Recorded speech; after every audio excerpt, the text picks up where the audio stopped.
Hello learners, this is Sangamitra Suryapani from National Institute of Open Schooling. Welcome to this program on Biology lesson for class 12th. As you know, biology is the science of living organism and life. If you open your book, you will be happy to see the first lesson about how life began on Earth and how the vast biodiversity came to be. Today, we have with us Dr. Bharti Sarkar, who is retired reader from Delhi University.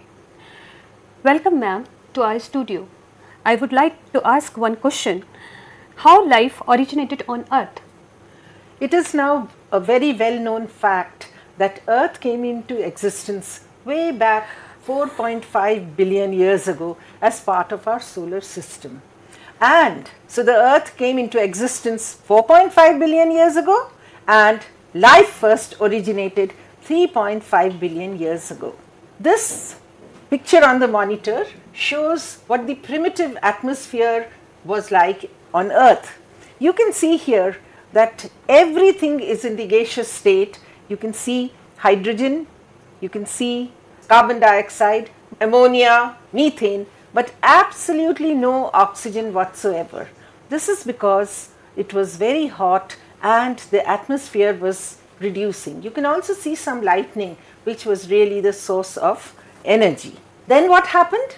The Earth started cooling down, and all the water vapor that was there in the primitive atmosphere condensed into water, and there were torrential rains. Continuously it kept on raining, and the first oceans were formed.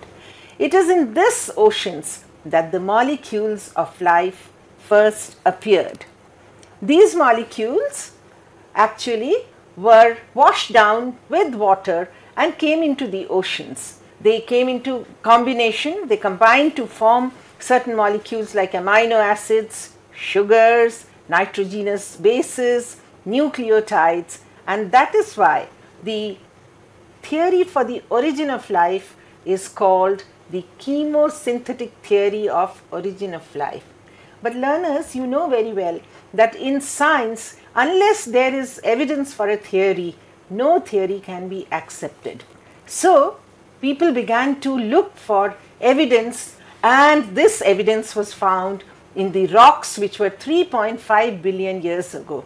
You will be happy to know that even in our country, in Kudramukh in Karnataka, when people were really mining, they found large number of fossils of these bacteria, and these bacteria were the first bacteria which appeared on Earth, and these were seen only under the microscope. Therefore, they were called microfossils. But then if there is no experimentation, then again we cannot take a theory to be true.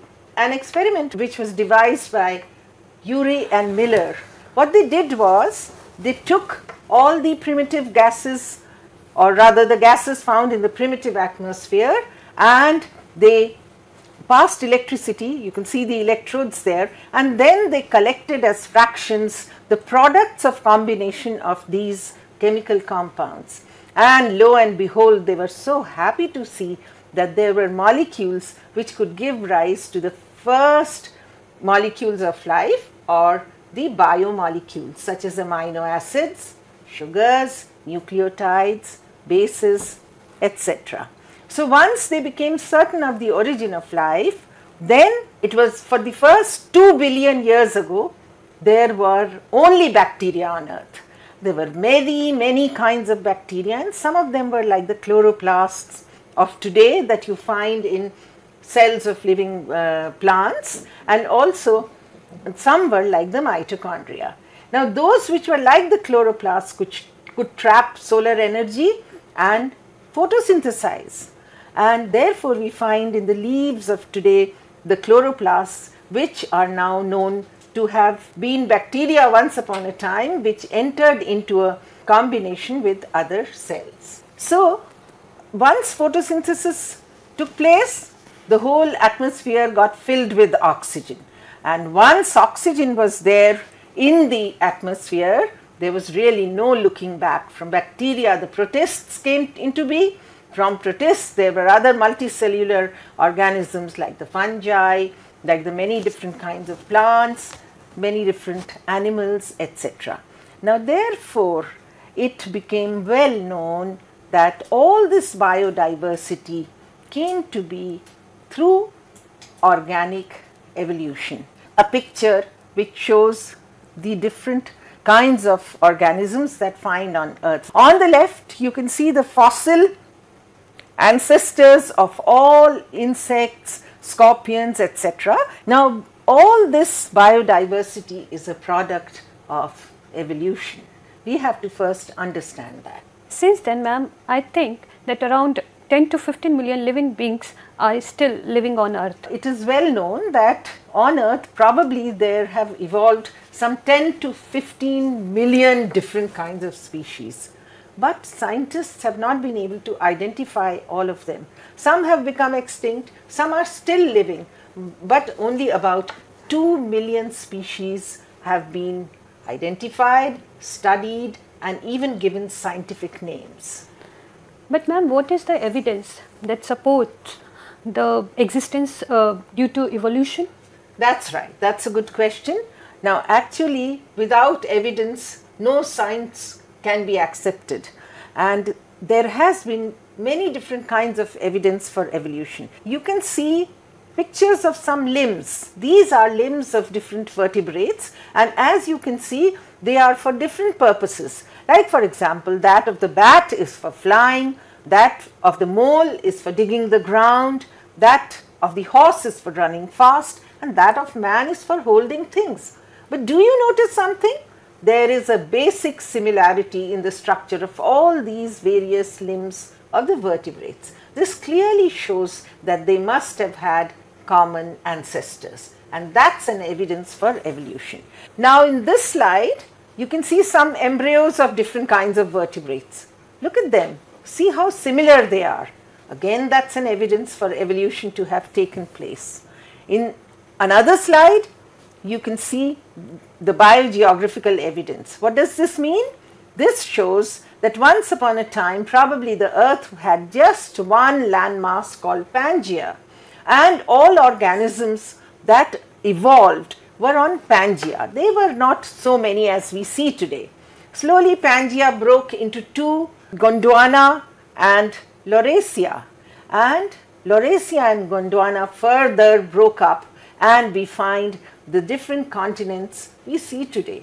And if you really see try to read and see what kind of animals and plants are found on the different continents, oh well, they are very, very different. And what about our India? What a rich variety of species that has. Apart from these evidences, there is another evidence which is called the fossil evidence. These are fossil organisms, fossil protozoans, fossil animals, fossil plants, and these lived long time ago and are no longer there. Also now learners, you know that we have done a lot of progress in molecular biology.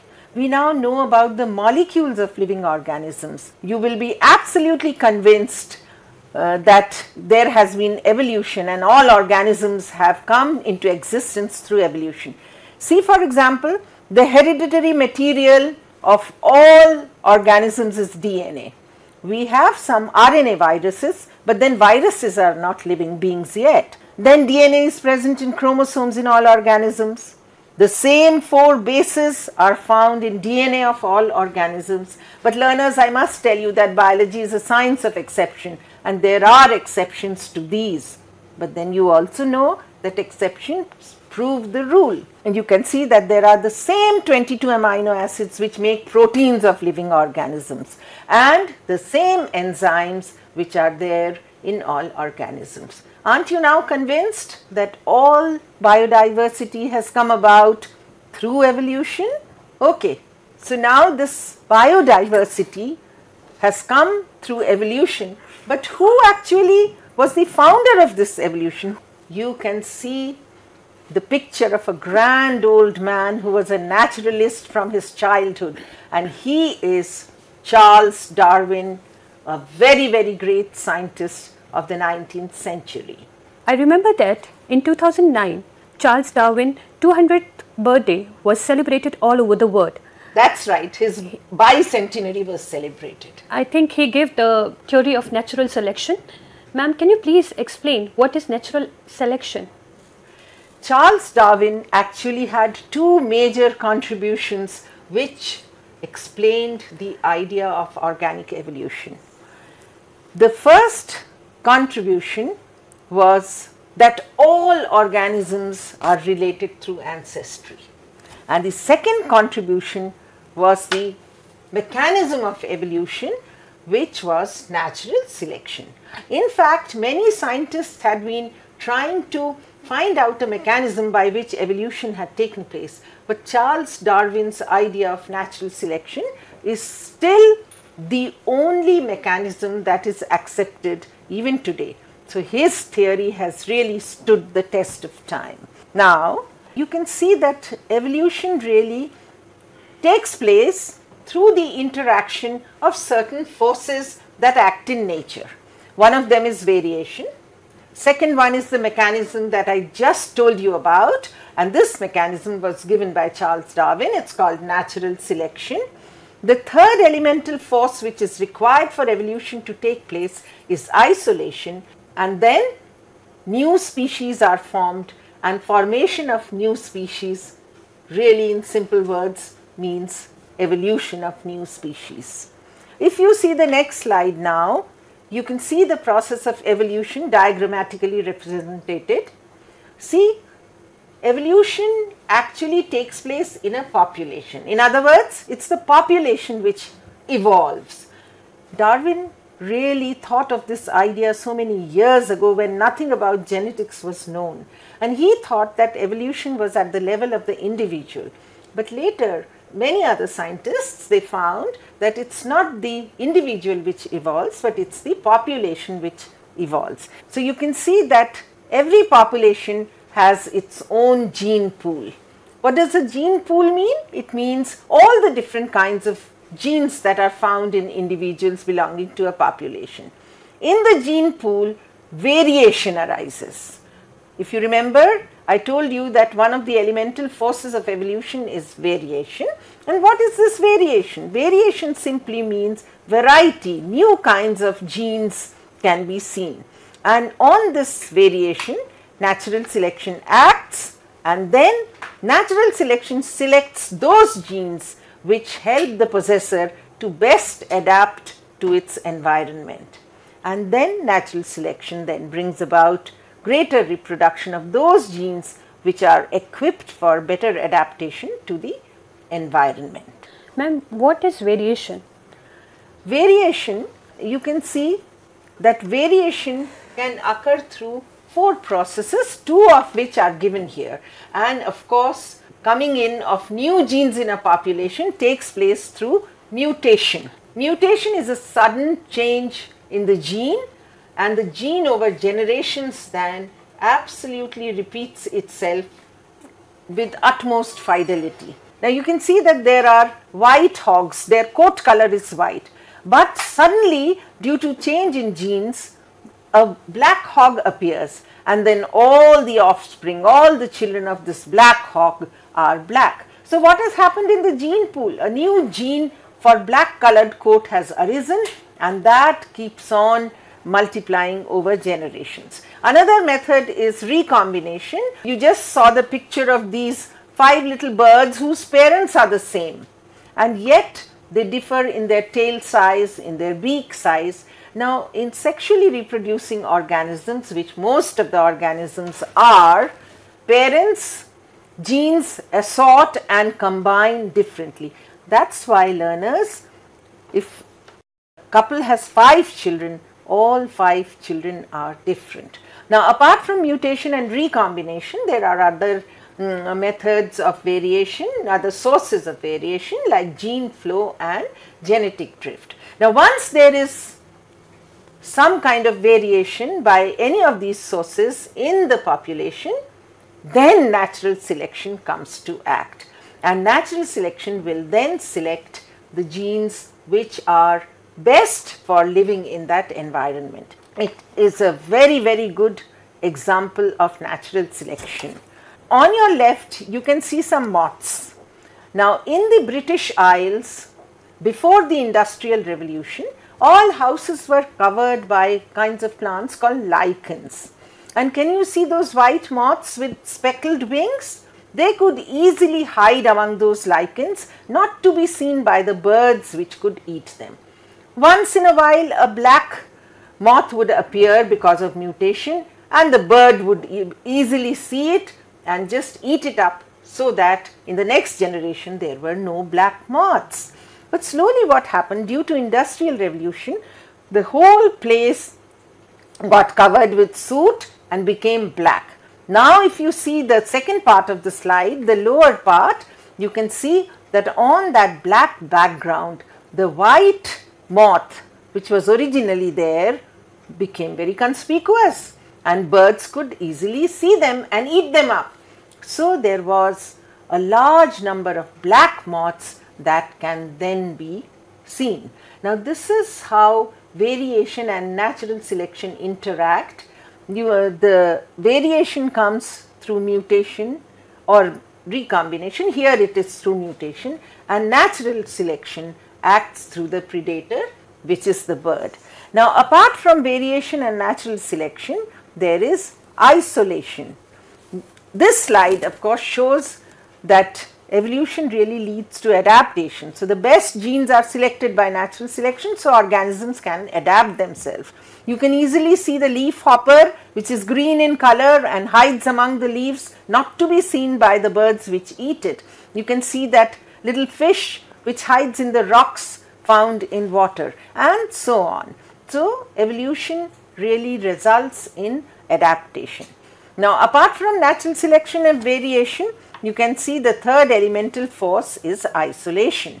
And isolation has two roles to play. It helps to make new species.